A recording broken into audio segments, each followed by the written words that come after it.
大家好，我是谢挺，福勒神学院就业教授，中华研究中心副主任。在许多华人处境中，我们都看到仍然是以男性牧者为主流，女性服侍者仍然有其挑战还有限制。福勒之声 Macarius 的 Podcast 第2季是有关女性服侍，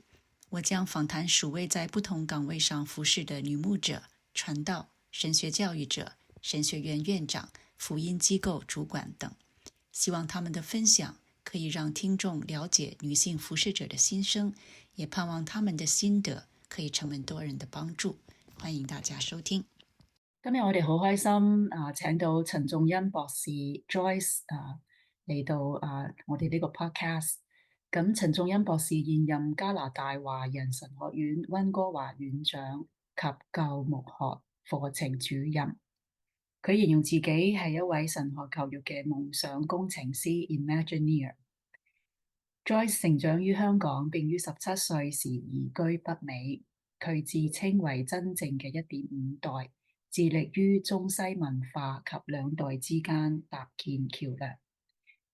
佢曾經喺加州金門浸信會神學院獲得道學碩士，喺卑勒大學完成哲學博士，主修教會歷史，之後被按立為牧師。佢教學嘅範圍包括教會歷史、靈命受造、崇拜學同埋神學思考事工整合。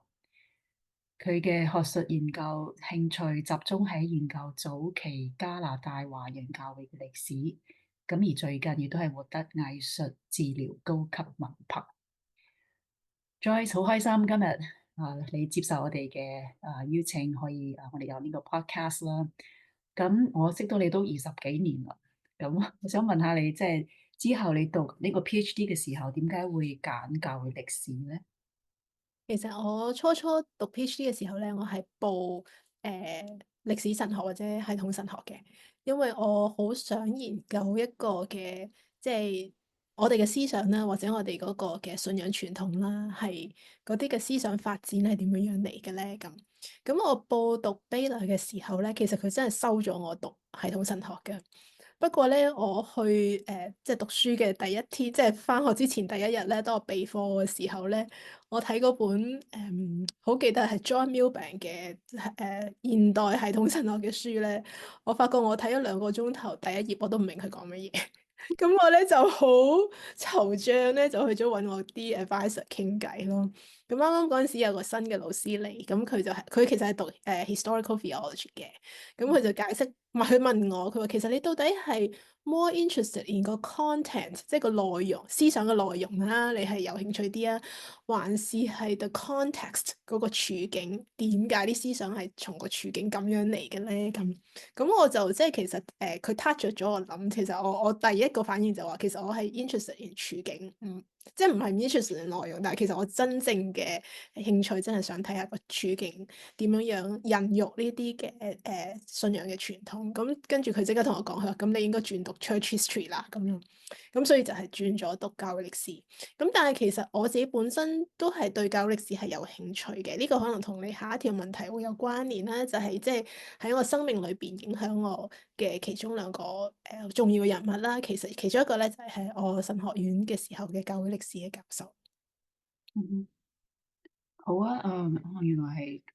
context 同埋 content，即係就分別系統神學同埋教會歷史，我好中意咁樣嘅分別啊。咁跟住落嚟就係你分享，即係2個對你有影響力嘅人物係邊個啊？Church history。Church history 就係 Dr. Dwight Honeycutt 啦。喺高登基嘅時候，咁其實咧我不嬲都怕歷史嘅，由細到大，所以我而家講翻俾我學生知，佢哋都覺得好奇怪。咁我喺香港成長咧，係讀理科嘅，其實中學嘅時候，咁我大學咧就讀biochemistry，咁所以其實我不嬲都冇諗住會讀歷史，其實我都逃避歷史，因為喺香港讀歷史好悶嘅，成日測驗咧都係記，即係死記咧啲日子啊、人物啊、地點啊嗰啲咁嘅嘢，咁我覺得即係好似同我而家生活有咩關係咧咁。嗯咁其實係到讀神學院第一次修教會歷史嘅時候，咁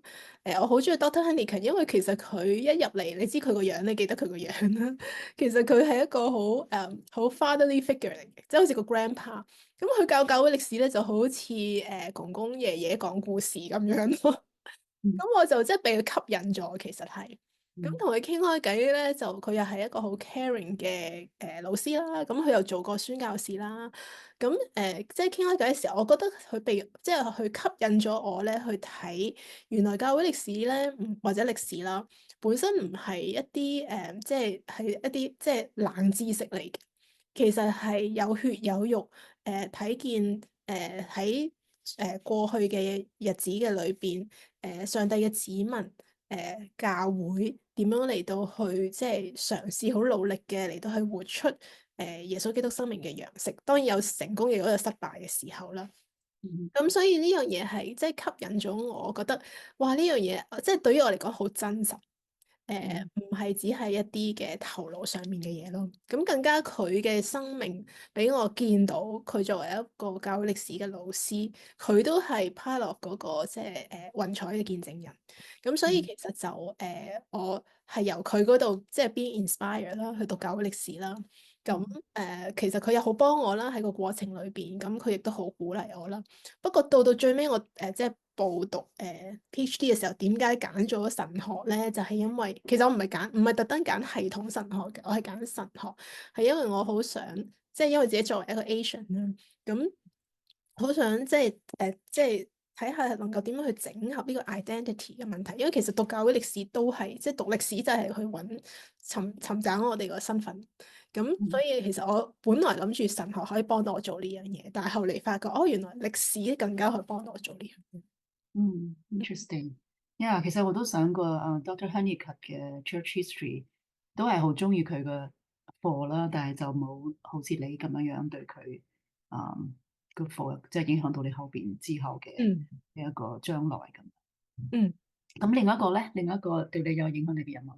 另外，我諗就係我嘅爸爸媽媽啦，好難講係父抑或母啦。佢哋兩個對我都有唔同影響。我諗早期，我人生早期啲，即係細個啲嘅時候咧，就肯定係爸爸影響多啲。因為我媽媽咧就係做即係醫院度返工去做護士嘅，所以其實我好多時都見唔到我媽媽嘅，即係我日頭嘅時候啦，因為好多時都要返工啦。咁所以我同我爸爸相處嘅時間多啦，同埋跟我爸爸返教會啦。我媽咪好多時星期日都要輪值咧，咁佢都返唔到教會嘅。嗯咁所以我細個嘅時候咧，多數都係同爸爸一齊。咁我爸爸係一個好熱心即係熱心返教會嘅基督徒啦。佢雖然又唔係做長老，又唔係做執事，又唔係做牧師，不過佢被誤會，成日都被誤會，以為佢係長老、執事同牧師。嗯咁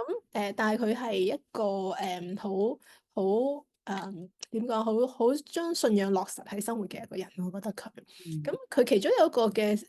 嗜好咧，佢叫做咧，佢好中意接待神學生嘅。我爸爸嗯係啊，咁嗰陣時，因為嗰個年代啦，我諗好多神學生都仲係窮苦學生啦，亦都唔係好多人去關心啦。咁所以就成日都有啲神學生喺屋企度，即係去接待佢哋，即係翻嚟食飯，真係係。咁呢個 practice 咧，我諗係直接影響咗我嘅，即係一種嘅對即係未來嘅傳道同工嘅一種嘅，雖然唔可以直接話叫做培育啦，但係一個 support 啦，一個支持啦嚇。咁我媽媽咧就我其實好少聽佢講信仰嘅。直至到咧，係我去讀神學之前，即係我去報讀神學之前咧，其實就係我媽媽即係可以話喺一個 key figure 喺呢個過程裏邊啦。因為啱啱我去報讀神學我係大學畢業嗰年報讀神學咧，就啱啱我媽媽咧就發現咗患上末期癌症嘅。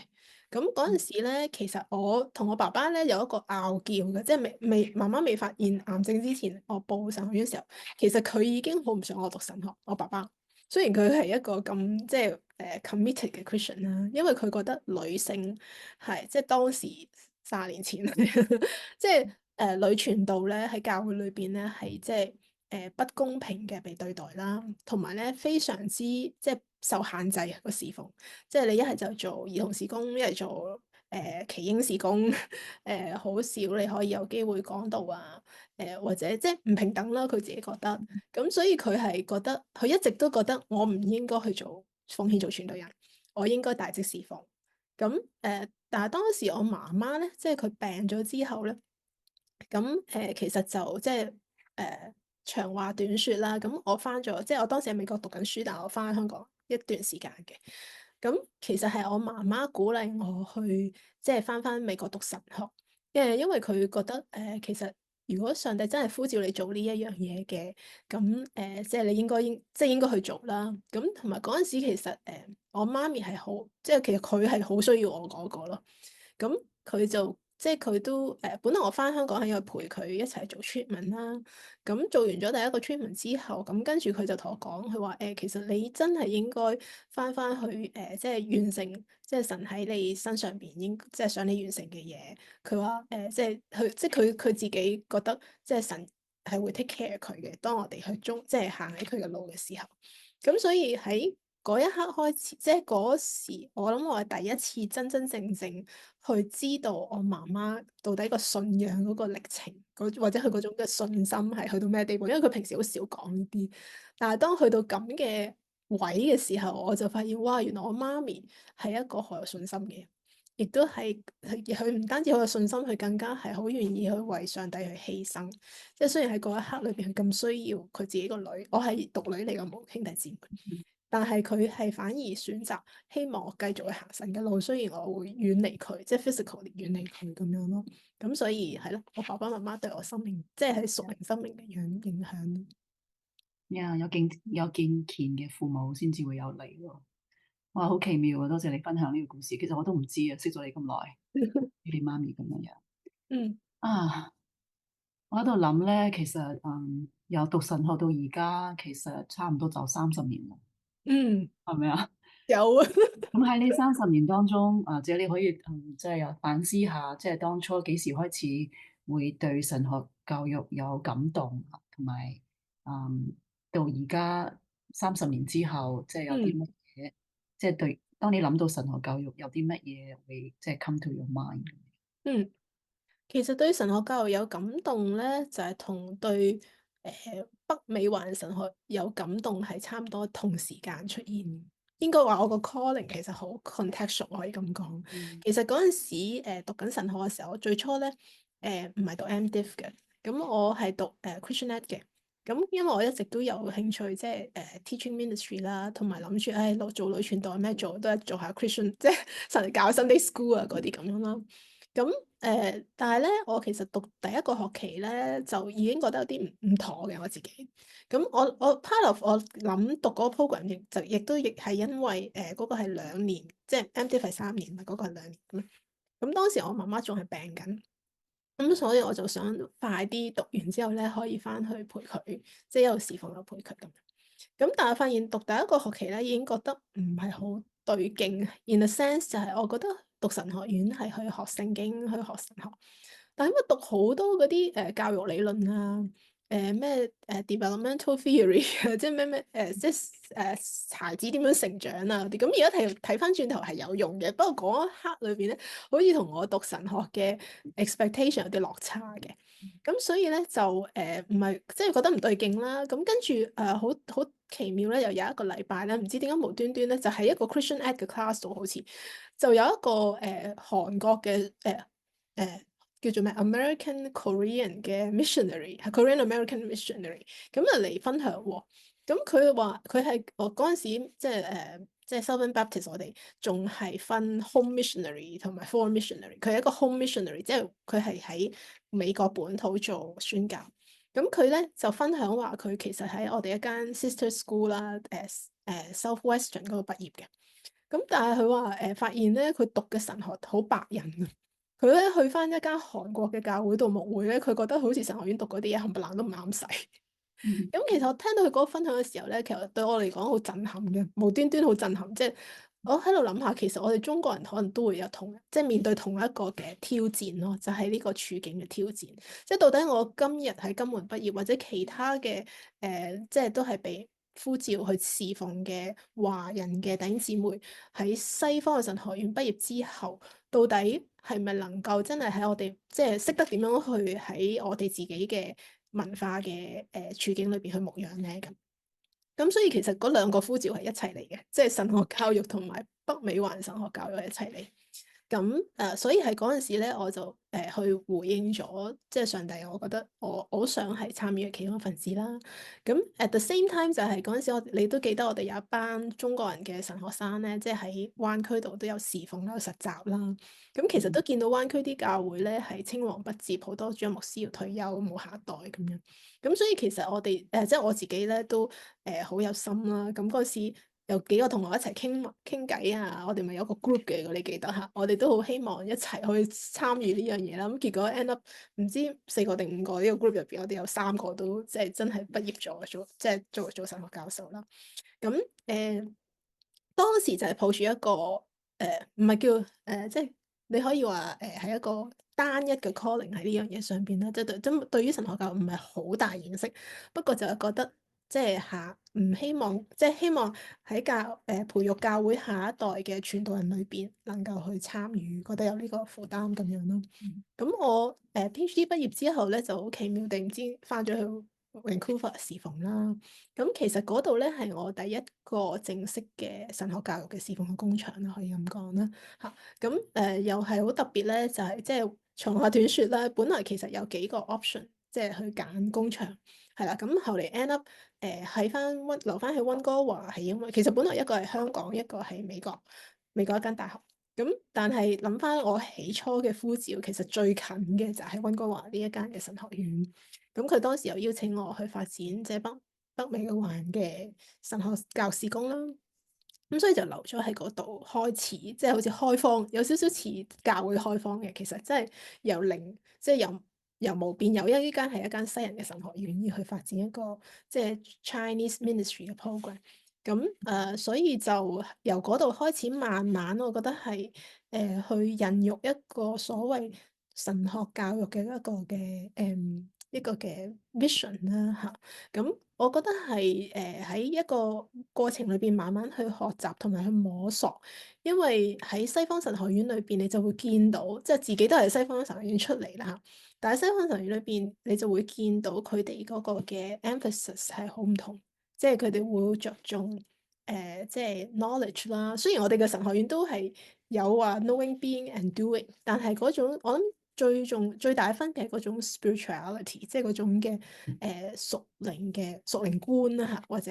或者嗰種喺神學教育裏邊嗰種生命培育即係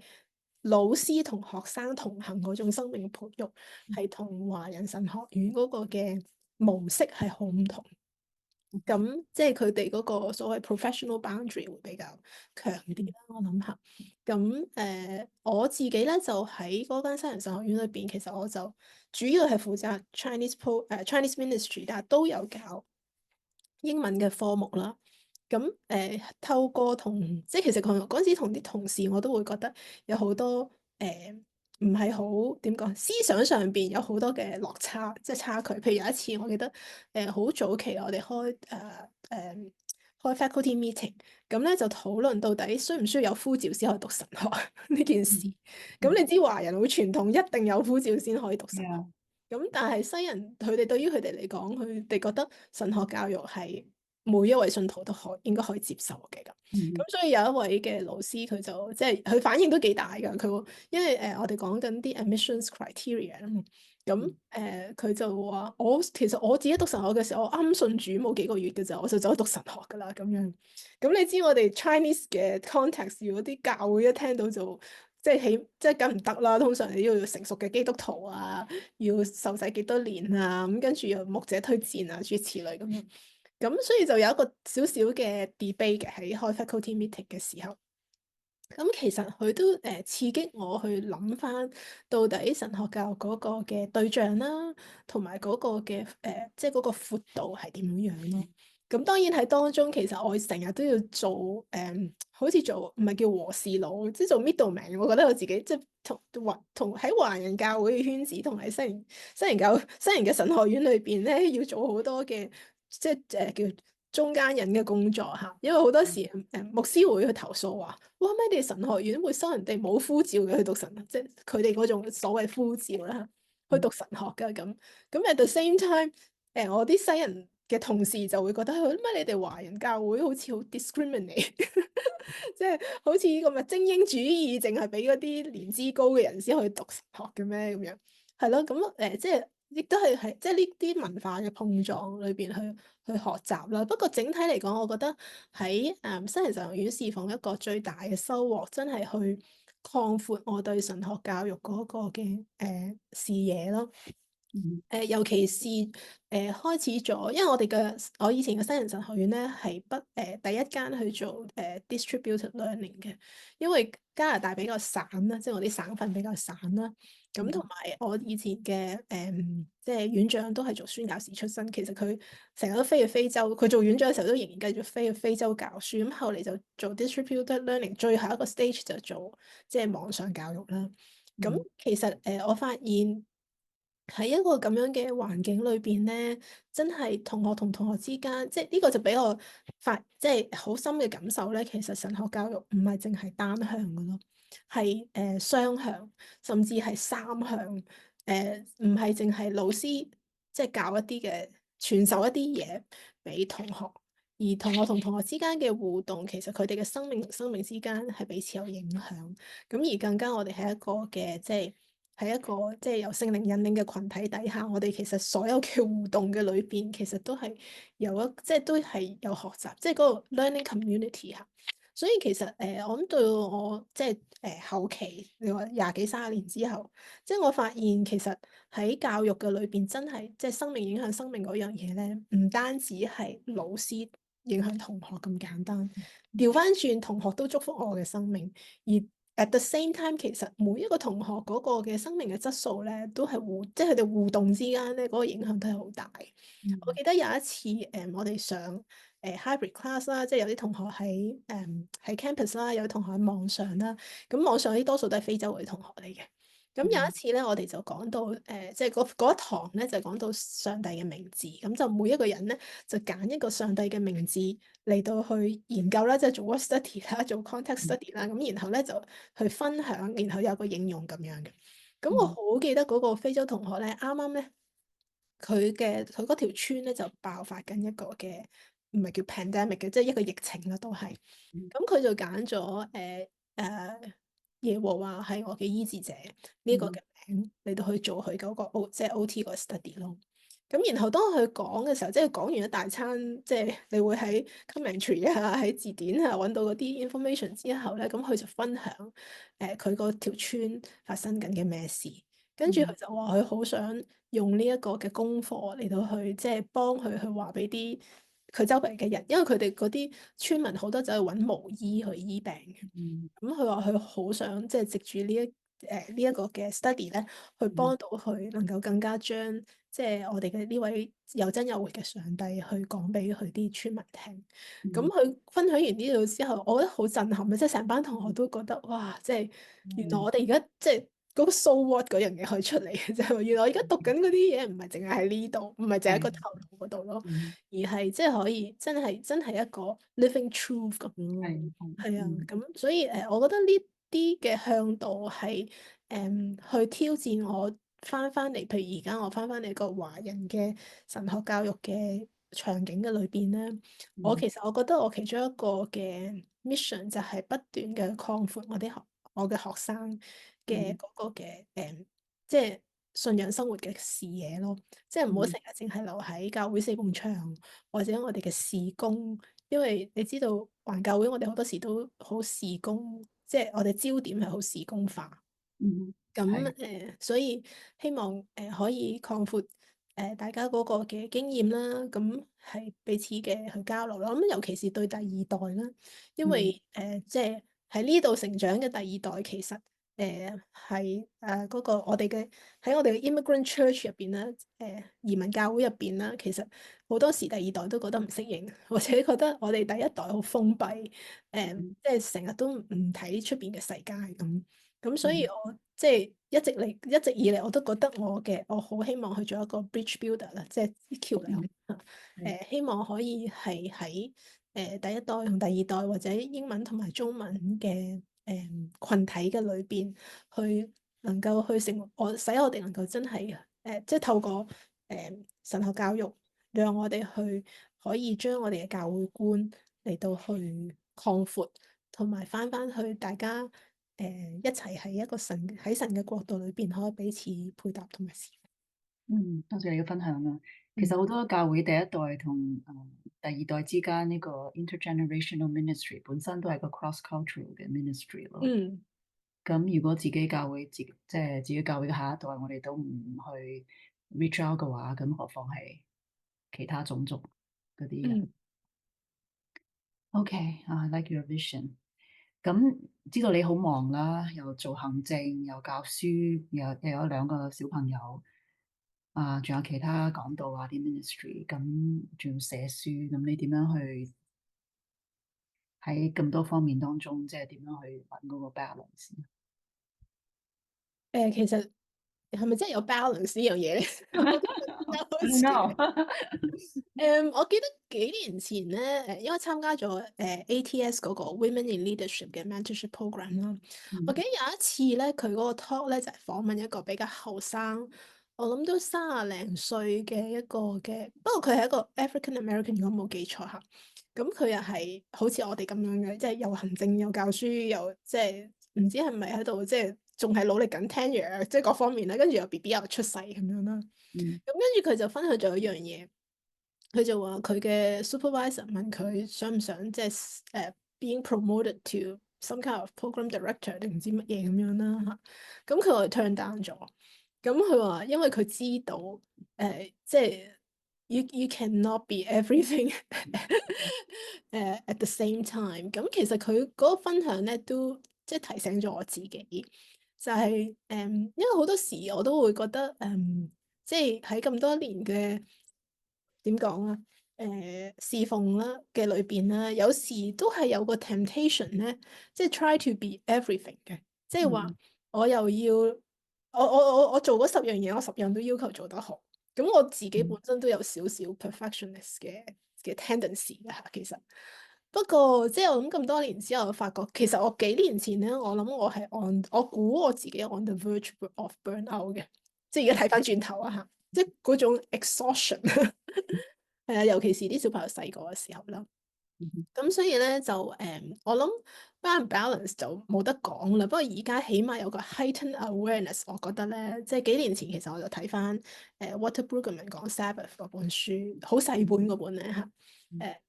講我自己好認同，佢亦都好提醒咗一樣其實提醒咗一件好重要嘅事咧，就其實都係講翻文化。其實佢係 attack 緊即係喺美國嘅呢一種所謂 performance driven 啊嘅 culture 咁樣consumeristic performance driven culture。即係佢話其實我哋雖然唔係 physically 而家仲有奴隸嘅制度，但係其實我哋好多時都變成咗。可能無論我哋工作啦嚇，或者我哋向上爬嘅奴隸。咁我記得以前我有個老師提醒我咧，即係喺神學教育，其實神學教育又係 high education 一部分。即係我哋嘅 system 咧，即係無論你係去要being promoted 啊，你嘅 ranking 啊，各方面其實佢話係一個叫做乜嘢啊？即係一個係用工作嚟到去，即係唔係 by grace 嘅，係 by work 嘅。佢話所有嘅即係我哋嘅 job 嚟講緊。係咁所以即係其實呢樣嘢都提醒翻我，就係好多時喺尤其是喺 academy 裏邊咧，好多 competition 啦。即係 competition in the sense 就係話你即係 publish or perish，或者係你唔喺咁多年之內去即係完成咗呢啲嘅 standard，咁你就去唔到另一個 rank，即係好多啲咁樣嘅壓力嚇。咁我諗佢嗰本書提醒咗我即係 we need to be free 咯，即係因為其實 ultimately 我哋唔係要係成為呢個 system 嘅一個嘅 slave。ultimately 其實尤其是如果我哋做神學教育嘅時候，其實我哋真係好需要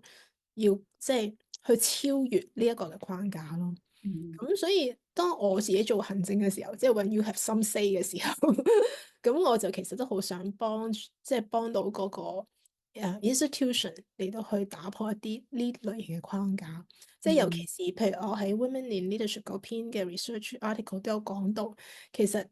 女性尤其是即係如果係會即係 raise a family 嘅 younger 嘅一啲即係嘅女性嘅時候，其實佢哋根本冇可能好似同啲男性一齊咁樣。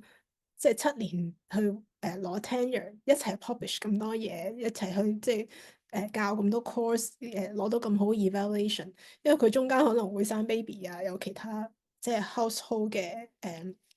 responsibilities 啊，同埋你知我哋 Asian culture 3代㗎嘛，仲要即係又要顧上又要顧下，咁所以我覺得係需要擺翻一啲點講啊？即係一啲 grace 入去喺呢個入邊啦。咁而學習俾自己 grace 都係一個好大嘅功課嚟，我覺得。嗯因為如果唔係真係偶一不慎咧，真係會走翻入去嗰一種即係超級Protestant Chinese work ethics 入邊咧，唔識休息啦，係啊。嗯咁我即係我亦都覺得呢一個其實係。現今見到好多一陣間，你話想問我點解讀 art therapy，其實呢個亦都係我見到好多學生同埋甚至教牧同工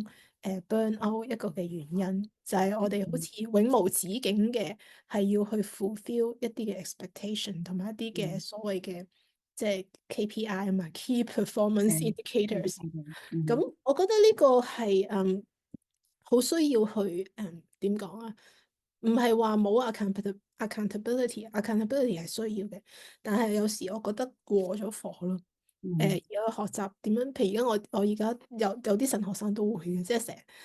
我話你真係需要停喎，你唔可以咁樣翻工法，或者你翻緊學嘅時候，你就要諗下你翻工唔好翻咁多 hours。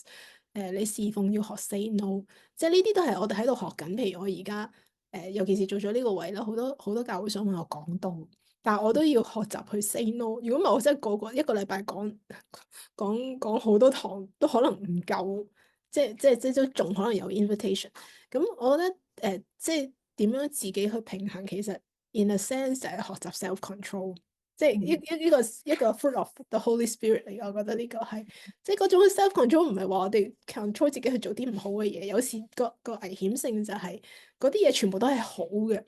咁我哋就即係有少少誤會咗，就係好嘅嘢就全部都要做晒咯。咁所以呢個都係我 part of 我尤其是近呢幾年咧，我覺得 realize 就係要去 take Sabbath 啦，要去真係有啲時間。另一樣嘢就係唔記得咗邊個教，就係唔好 feel guilty about 放假同埋休息咯。即係有時咧，好似咧唔做，同埋嗰種咧係我有個 coach 係講嘅，佢話其實係我哋有時放假都係去做嘢嘅，即係 vacation 都係去要，即係 vacation 都係玩下玩下玩到盡咁樣。咁佢就提我，其實佢話有時好重要就係 we have some time to do nothing，真係 nothing 咯。佢話即係坐喺度，真係去enjoy 個 time and space 即係 for yourself and with God，甚至坐喺度飲杯茶。慢慢即係 slow down 你個 pace 咧都好緊要。咁呢啲我諗係我係慢慢去學，即係我提我啲學生，但係 at the same time 其實我自己嘅生命都仍然繼續學緊，因為我覺得係永遠都係有啲嘢喺度，即係喺度點講啊，掹住你，令你覺得哎呀唔係啊，做多樣啦，即係有個 temptation，做多樣啦，再 pick up 多一樣嘢唔會死嘅。但係其實即係要 realize 嗰個 human limitation。明白。頭先你講Brueggemann 嗰本書咧，係咪Sabbath as Resistance？係嗰本啊。Resistance 呢個 culture，呢個係啊 driven culture。係其實好多時喺呢個 academic world，我哋都好容易將呢個我哋嘅學術嘅呢個或者神學教育當成係偶像。係啊，其實所侍奉以係好容易會變成一係個偶像嘅。係啊，所以頭先你講嗰啲其實都係counter 我哋自己嗰個想個 driven 嗰個 nature 啦，即係想 produce 多啲嘢啊咁。我覺得尤其是係 Asian 啦，因為我哋由細到大都係咁樣 train，即係我哋個成個 mentality、成個 mindset 都係咁樣 being trained 就係 excellence 啊嘛。即係有時有啲教會我都聽到佢哋啲咩叫做 annual theme 都係講咩 striving for excellence 追求卓越嗰啲咧，係啊已經好係啊係啊，ingrain 喺我哋嘅係 基因入 true 邊。 yeah。係啊。咁順便講下你頭先講嗰個藝術治療高級文憑，即係同頭先所講嘅 Sabbath 啊有咩關係？咁其實我講下點係咯？點解會想攞呢個文憑先咧？其實我起先咧就唔係，我不嬲都中意 art 嘅我自己本身。嗯咁我尤其是 pandemic 嗰幾年咧，同埋我即係其實係 overlap 嘅。pandemic 嗰幾年同我自己一個 vocation 一個嘅 journey 嘅，你可以係咪叫 crisis 咧，或者一個嘅一啲嘅 discernment 啦，deeper discernment 嘅時間係 overlap 嘅。咁嗯我就發現咧喺 art 係幫咗我自己好多，即係 express myself 啦，同埋 express 我自己嘅 journey。咁 pandemic 嘅時候，因為要 fully online 咁去教書咧，咁我就唔想因為其中我教嘅一個 area 就係 spiritual formation 啦。咁我哋 spiritual formation 其實即係平時咧係會有 retreat attach with 嗰啲 classes 嘅。咁但係 pandemic 嘅時候咧，你好難去做 online retreat 噶嘛，即係 whole day 咁樣，你唔通 Zoom 8個鐘咩咁？咁所以我就諗下，點樣可以幫啲同學喺一個 one day 嘅 online 嘅 retreat 裏邊可以 be more engaged 咧，又唔會 get lost 咧，因為你如果就咁叫佢默想3個鐘咁，佢可能唔知飛咗去邊。嗯咁所以咧，我就諗緊，即係嘗試去用 integrate art 去教書，呢個係即係一開初嘅時候就係 integrate art into teaching。咁其實pandemic 之前都有試過 integrate art 嘅，即係我哋做過一啲嘅，即係 worship 同 art 有好多關係啦。咁所以我哋做過啲 worship and art 嘅一啲嘅 training 同埋 workshop。咁但係 pandemic 嘅時候咧，我就主要 integrate art into spiritual formation。咁我發現咧喺嗰個嘅過程裏邊咧，我同啲學生一齊去做嘅時候咧，我就發現喺嗰個過程裏邊咧，好幫到我自己，亦都咧我而家我辦公室有兩幅畫咧，其實係我喺嗰個過程裏邊 create 嘅，其實就 precisely 咧就係喺嗰個 journey 入邊咧一啲好即係好好黑暗嘅時期咧，即係幫到我自己啦，亦都即係神透過喺呢個 art 嘅 process 裏邊咧對我説話。咁去到 pandemic 嘅後期咧，我就發現，因為我嗰陣時係啱啱教緊嗰科即係畢業班嘅即係capstone field education 咁樣。咁我就發現啲同學咧好大壓力，因為有啲教會淨係執埋笠啦 pandemic 嘅時候。咁佢哋好掙扎啦，咁我就諗下點樣可以即係用呢一樣嘢可以用得更好，或者可以有啲乜嘢嘅，即係我哋有 professional development 嘅每一年，有啲乜嘢我可以去即係去讀下，去幫到呢啲同學咧。咁所以就即係揀咗 art therapy。咁嗰陣時亦都即係同一時間咧，我係思想緊離開我即係之前侍奉嗰間神學院。咁我亦都去諗下，如果我 end up 唔係即係 landed on another seminary 嘅時候，其實如果我自己如果有一個ministry 可以做啲乜嘢咧，咁我就諗，art therapy 其實可以即係兩樣都得咯，即係喺個有學校嘅 context 我又可以用，我自己即係 private practice 我都可以用，咁所以就去咗讀嗰個 program。咁讀嗰個 program，我諗最大嘅發現咧就係、我冇 expect 佢會即係 dig so deep into my own life 嘅。其實我初諗住，即係你點樣幫人㗎嘛？但係即係好 revolutionary 嘅一個 pedagogy，我覺得佢係首先即係佢話，即係 as 一個 art therapist 咧，you have to first be your own art therapist。咁即係所以佢所有啲功課咧，其實都係即係料理入邊好多嘅由原生家庭開始到即係你嘅 life experience 啊咁，好多嘅 trauma 啊主要，咁所以其實我喺讀嘅過程裏邊，我就即係都好幫到我自己喺我自己嗰個即係 reflect on 我自己個 vocation 啦，同埋我嗰個嘅即係career 嘅 journey 入邊啦。尤其是其實嗰個 Women in Ministry 入邊有啲嘅傷痛咧，係幫助我去 process。咁at the same time 咧，我就發現咧即係無獨有偶咧，其實佢好多個 theory 咧，同 spiritual direction 好似，因為佢好 emphasize 講 listening。無論係 listen to yourself 或者即係當你去見 clients 嘅時候，你要 listen to 人哋嗰個嘅 story 啦，你點樣去幫佢去 frame 同埋 reframe 佢嘅 story。咁我一路讀嘅時候，我就覺得哇，呢個直情就係 spiritual direction，只不過冇咗神嗰個 component 或者 Holy Spirit 個 component 喺入邊咯。咁所以我嘅goal 咧就係希望可以用呢一個 as 一個 tool 去做spiritual direction 或者去教書，喺即係同埋做神學反省。因為其實 art 有一個好特別嘅地方咧，就係佢可以幫你從唔同嘅 perspective 去睇嘢，即係一幅嘅圖畫，永遠都會唔超過一個嘅 interpretation，即係一個 life 嘅interaction 嚟噶嘛，即係嗰個 reader 同埋嗰個 artwork 之間。咁所以我覺得對神學反省都好有幫助，因為我哋有時諗嘢諗一邊，但係 art 其實可以多向度，幫我哋睇嘢可以多向度咯。咁所以就我讀到最尾，即係其實我初嘅時候我都有少擔心，唔知我個 final project 做啲乜嘢，因為大部分嘅final project 其實都係即係唔會同信仰有關㗎啦。咁我嗰陣時又好感恩咧，即係神俾我遇到我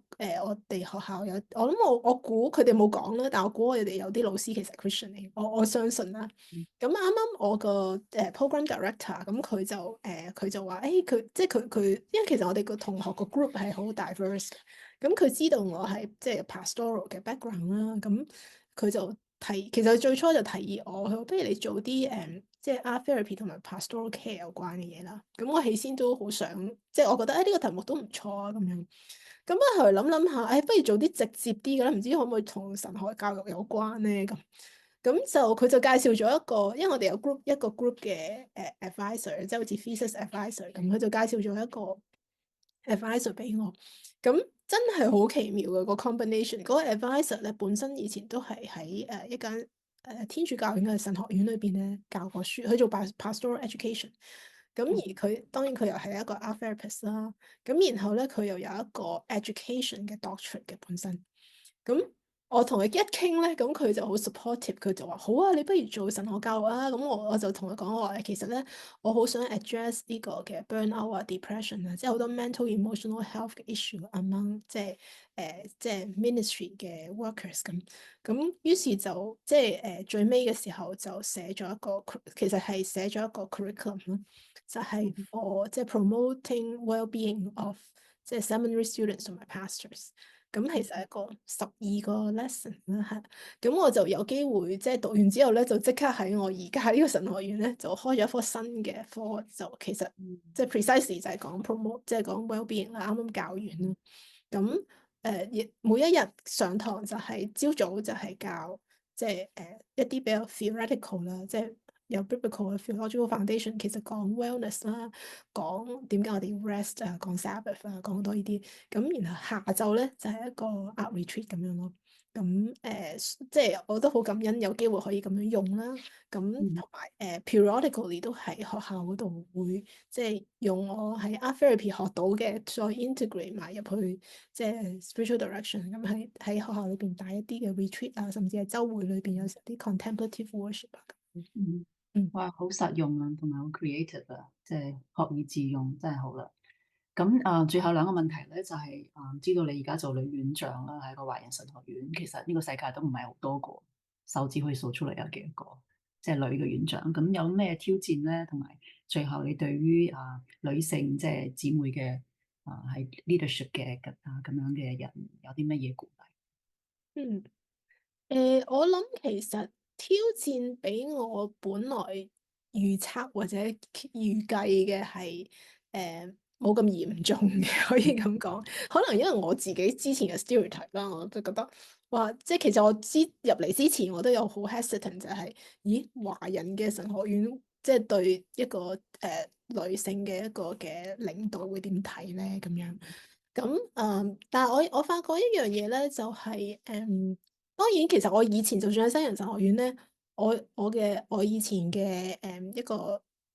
即係上司咧，女上司咧，其實佢都遇過俾學生 challenge 佢，因為佢教 preaching 嘅，即係有學生 challenge 佢，即係好保守嗰啲咩保羅話女人唔好講道，但係你仲教 preaching 啊，即係佢都有遇過啲咁樣樣噶啦。但我發現嚟咗呢度之後，即係嚟咗呢一間神學院之後啦，at least 我發現其實當你願意去 open 你嘅生命同人去交往嘅時候咧，其實即係好似我篇 article 訪問咁多個women leaders 一樣啦，即係我哋即係個共同嘅體見就係其實嗰個 leadership 咧唔係我哋嘅 birthright。亦都唔係關我哋嘅，即係其實係要 earn 所謂 earn 翻嚟，earn 翻嚟 in a sense 就係你要透過俾人哋去認識你係一個點樣嘅人，先至會俾你 respect。咁我發現呢樣嘢係慢慢即係要 relationally 去 build up 嘅。咁所以我入嚟呢度我都好感恩，我唔覺得有一啲人係有好強嘅 stereotype，覺得即係我唔接受到女嘅牧者或者一個女嘅